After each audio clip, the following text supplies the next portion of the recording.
नमस्कार दोस्तों, आपका स्वागत है हमारे चैनल पर। कहानियों की श्रृंखला को आगे बढ़ाते हैं और आज सुनते हैं मोहन राकेश जी की लिखी कहानी सीमाएं। तो चलिए चलते हैं कहानी की ओर। इतना बड़ा घर था, खाने पहनने और हर तरह की सुविधा थी, फिर भी उमा के जीवन में बहुत बड़ा अभाव था जिसे कोई चीज नहीं भर सकती थी। उसे लगता था वह देखने में सुंदर नहीं है। वह जब भी शीशे के सामने खड़ी होती तो उसके मन में झुंझलाहट भर आती। उसका मन होता कि उसकी नाक लंबी हो, गाल जरा हल्के हों, ठोड़ी आगे की ओर निकली हुई हो और आंखें थोड़ा और बड़ी हों। परंतु अब यह परिवर्तन कैसे होता? उसे लगता कि उसके प्राण एक गलत शरीर में फंस गए हैं जिससे निस्तार का कोई चारा नहीं, और वह खींचकर शीशे के सामने से हट जाती। उसकी माँ हर रोज गीता का पाठ करती थी। वह बैठकर गीता सुना करती थी। कभी माँ कथा सुनने जाती तो वह साथ चली जाती थी। रोज रोज पंडित जी की एक तरह की कथा होती थी। नाना प्रकार कर करके नारद जी कहते भये, हे राजन, पंडित जो कुछ सुनाता था उसमें उसकी जरा भी रुचि नहीं रहती थी।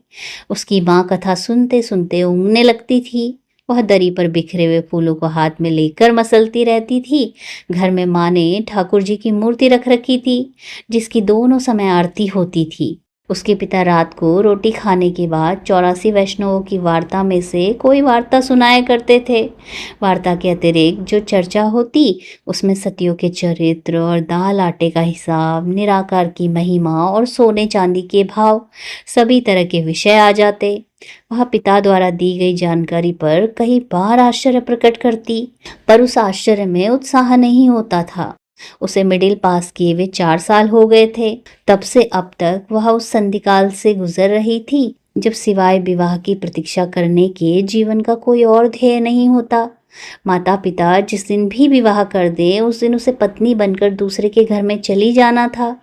यह महीने 2 महीने में भी संभव हो सकता था और 2-3 साल और प्रतीक्षा में भी निकल सकते थे। उमा कुछ कर नहीं रही थी, फिर भी अपने में व्यस्त थी। बैठी थी, लेट गई, फिर उठकर कमरे में टहलने लगी, फिर खिड़की के पास खड़ी होकर गली की ओर देखने लगी और काफी देर तक देखती रही। सवेरे रक्षा उसे सरला के ब्याह का बुलावा दे गई थी। वह कह गई थी वह 5:30 बजे तैयार रहे, वह उसे आकर ले जाएगी। पहले रक्षा ने उसे बताया था कि सरला का किसी लड़के से प्रेम चल रहा है तो उसे चिट्ठियों में कविता लिखकर भेजता है और जल्दी दोपहर में कॉलेज के गेट के पास उसकी प्रतीक्षा में खड़ा रहता है। आज वह प्रेम फलीभूत होने जा रहा था। प्रेम यह शब्द उसे गुदगुदा देता था। राधा और कृष्ण के प्रेम की चर्चा तो रोज ही घर में हुआ करती थी, परंतु उस दिव्य और अलौकिक प्रेम के बखान से वह विभोर नहीं होती थी। परंतु यह प्रेम, उसकी सहेली का किसी लड़के से प्रेम, यह और चीज थी। इस प्रेम की चर्चा होने पर मलमल के जामे सा हल्का आवरण स्नायुओं को छू लेता था। उम्मी, माँ खिड़की में उसके पास आकर खड़ी हो गई। उमा ने जरा चौंक कर माँ की ओर देखा। तुझे अभी तैयार नहीं होना? माँ ने पूछा। अभी तैयार हो जाऊंगी, ऐसी क्या जल्दी है? और उमा की आंखें गीली होने लगी थी। जाना है तो अब कपड़े उपड़े बदल ले, माँ ने कहा। बता, साड़ी निकाल दूं कि सूट? जो चाहे निकाल दो, उमा अनमयस्क भाव से बोली। तेरी अपनी कोई मर्जी नहीं है क्या? उसमें मर्जी का क्या है? जो निकाल दोगी पहन लूंगी। उसे अपने शरीर पर साड़ी और सूट दोनों में से कोई भी अच्छा नहीं लगता था। कीमती से कीमती कपड़े उसके अंगों को छूकर जैसे मुरझा जाते थे। रक्षा सवेरे साधारण खादी के कपड़े पहनकर आई थी, फिर भी बहुत सुंदर लग रही थी। उमा खिड़की से हटकर शीशे के सामने चली गई। मन में फिर वही झुंझलाहट उठी। आज वह इतने लोगों के बीच जाकर कैसी लगेगी? माँ ने सुबह मना कर दिया होता तो कितना अच्छा था। अब भी वह रक्षा से ज्वर या सिरदर्द का बहाना कर दे तो? वह अपने मन की दुर्बलता को तरह तरह से सहारा दे रही थी। कभी चाहती कि रक्षा उसे लेने आना ही भूल जाए, कभी सोचती कि शायद यह सपना ही हो और आँख खुलने पर उसे लगे कि वह यूं ही डर रही थी। मगर सपना होता तो कहीं से टूटता या बदलता। सुबह से अब तक इतना एक तार सपना कैसे हो सकता था? माँ ने सफेद साटन का सूट लाकर उसके हाथ में दे दिया। उमा ने उसे शरीर से लगाकर देखा, उसे अच्छा नहीं लगा। मगर उसका नया सूट वही था। उसने सोचा कि एक बार पहनकर देख ले, पहनने में क्या हर्ज है। सूट की फिटिंग बिल्कुल ठीक थी। उसे लगा कि उससे उसके अंगों का भद्दापन और व्यक्त हो आया है। यदि उसकी कमर कुछ पतली और नीचे का हिस्सा जरा भारी होता तो ठीक था। यदि उसकी होश में ही उसका पुनर्जन्म हो जाए और उसे रक्षा जैसा शरीर मिले तो वह सूट में कितनी अच्छी लगे। माँ वह लकड़ी का डिब्बा ले आई जो कभी उसकी फूफी ने उपहार में दिया था। उसमें पाउडर, क्रीम, लिपस्टिक और नेल पॉलिश कितनी ही चीजें थी। उसने उन्हें कई बार सूंघा तो था, पर अपने शरीर पर उनके प्रयोग की कल्पना नहीं की थी।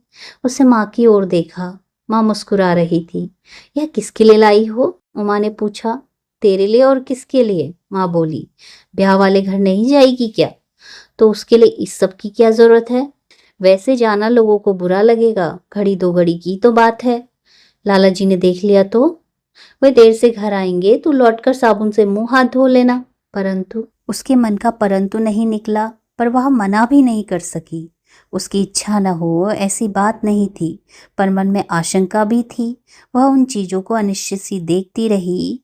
माँ दूसरे कमरे में चली गई। लिपस्टिक उसने होठों के पास रखकर देखी। फिर मन हुआ कि हल्का सा रंग चढ़ाकर देख ले। चाहेगी तो पल भर में तौली से पोंछ देगी। जो जो होठों का रंग बदलने लगा, उसके मन की उत्सुकता बढ़ने लगी। तौलिए से होठ छिपाए हुए वह जाकर खिड़की की किवाड़ बंद कर आई। फिर शीशे के सामने आकर वह तौलिए से होठों को रगड़ने लगी। उससे रंग कुछ फीका सा हो गया, पर पूरी तरह नहीं उतरा। फिर तौलिया रखकर उसने पाउडर की डिबिया उठा ली। मन ने प्रेरणा दी कि तौलिया है, पानी है, 1 मिनट में चेहरा साफ हो सकता है। और वह पफ से चेहरे पर पाउडर लगाने लगी। पफ रखकर जब उसने चेहरे को हाथ से मलना आरंभ किया, तभी सीढ़ियों पर पैरों की खटखट सुनाई दी। इससे पहले कि वह तौलिए में मुंह छिपा पाती, रक्षा दरवाजा खोलकर कमरे में आ गई। उमा के लिए अपने आप भारी हो गया। तैयार हो गई परी रानी? रक्षा ने मुस्कुराकर पूछा। परी रानी शब्द उमा को खटक गया। उसे लगा कि उस शब्द में चुभती हुई सी चोट है। 5:30 बज गए? उसने कुंठित स्वर में पूछा। अभी 10-12 मिनट बाकी हैं, रक्षा ने कहा। समझ रही थी अभी 5 भी नहीं बजे। उमा ने किसी तरह मुस्कुराकर कहा। उसकी आंखें रक्षा के शरीर पर स्थिर हो रही थी। आसमानी साड़ी के साथ हीरे के टॉप्स और सोने की चूड़ियां पहनकर रक्षा बहुत सुंदर लग रही थी। माँ ने अंदर से पुकारा तो उमा को जैसे वहां से हटने का बहाना मिल गया। अंदर गई तो माँ वहां मखमली डिबिया लिए खड़ी थी, जिसमें सोने की जंजीर रखी हुई थी। वह जंजीर माँ के ब्याह में आई थी और उमा के ब्याह में दी जाने के लिए संदूक में संभाल कर रखी हुई थी। माँ ने जंजीर उसके गले में पहना दी तो उमा को बहुत अजीब लगने लगा। रक्षा इधर आवाज दे रही थी, इसलिए वह माँ के साथ कमरे से बाहर आ गई। उसके बाहर आते ही रक्षा ने चलने की जल्दी मचा दी। जब वह चलने लगी तो माँ ने पीछे से कहा, रात को मंदिर में उत्सव भी है, हो सके तो आती हुई दर्शन करती हुई आना। वह सीढ़ियों से उतरकर रक्षा बहुत जल्दी जल्दी उधर लोगों से उलझ गई। वह यहाँ से वहां जाती, वहां से उसके पास और उसके पास से किसी और के पास। उमा सोफे के एक कोने में सिमट कर बैठी रही। जब उसकी रक्षा से आंखें मिल जाती तो रक्षा मुस्कुराकर उसे उत्साहित कर देती। जब रक्षा दूर हो जाती तो उमा बहुत अकेले पड़ने लगती। वह बत्तियों से जगमगाता हुआ घर उसके लिए बहुत पराया था। वहां फैली हुई महक अपनी दीवारों की गंध से बहुत भिन्न थी। खामोश अकेलेपन के स्थान पर चारों ओर खिलखिलाता हुआ शोर सुनाई दे रहा था। वह एक प्रवाह था जिसमें निरंतर लहरें उठ रही थी, पर वह लहरों में लहर नहीं, एक तिनके की तरह थी, अकेली और एक ओर को हटी हुई। रक्षा कुछ और लड़कियों को लिए हुए बाहर से आई और उसने उन्हें उसका परिचय दिया। यह हमारी उमा रानी है, तुम लोगों की तरह चंट नहीं है, बहुत सीधी लड़की है। उमा को इस तरह अपना परिचय दिया जाना अच्छा नहीं लगा, फिर भी वह मुस्कुरा दी। रक्षा दूसरी लड़कियों का परिचय कराने लगी। यह कांता है, इंटर में पढ़ती है। अभी अभी इसने कॉलेज के नाटक में जूलियट का अभिनय किया था, बहुत अच्छा अभिनय रहा। यह कंचन है, आजकल कला भवन में नृत्य सीख रही है। और मनोरमा, यह कॉलेज के किसी भी लड़के को मात दे सकती है। परिचय पाकर उमा अपने को उनसे और भी दूर अनुभव करने लगी। उन सबके पास करने के लिए अपनी बातें थी, वह उस दिन, वह बात, आदि संकेतों में वे बरबस हंस देती थी। उमा के विचार कभी फर्श पर अटक जाते, कभी छत से टकराने लगते और कभी सफ़ेद सूट पर आकर सिमट जाते। रक्षा कांता को एक फोटो दिखा रही थी और कह रही थी कि इस लड़के से ललिता की शादी हो रही है। अच्छी लॉटरी है। कांता तस्वीर हाथ में लेकर बोली, एक दिन की भी जान पहचान नहीं और कल को ये पतिदेव होंगे और ललिता जी हमारे वे कहकर इनकी बात करेंगी। धन्य पतिदेव। कांता की बात पर और सबके साथ उमा भी हंस दी, पर वह बेमतलब की हंसी थी।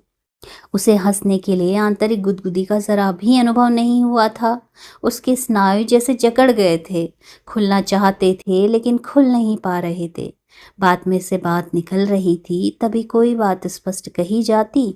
सहसा बात बीच में छोड़कर रक्षा एक नवयुवक को लक्षित करके बोली, आइए भाई साहब, लाए हैं आप हमारी चीज?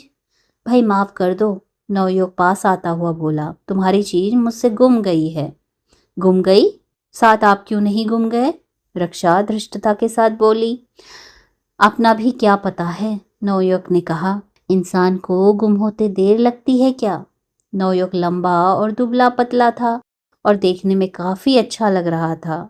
उमा ने एक नज़र देखकर आंखें हटा ली। तो मित्रों, बहुत बहुत धन्यवाद इस कथा को सुनने के लिए। यदि आपको कहानियाँ पसंद आ रही हैं और मेरे द्वारा किया गया वाचन भी अच्छा लग रहा है तो कृपया आप चैनल को सब्सक्राइब कीजिएगा और वीडियोस को लाइक और शेयर भी कीजिएगा। मिलते हैं अगली कहानी में। धन्यवाद।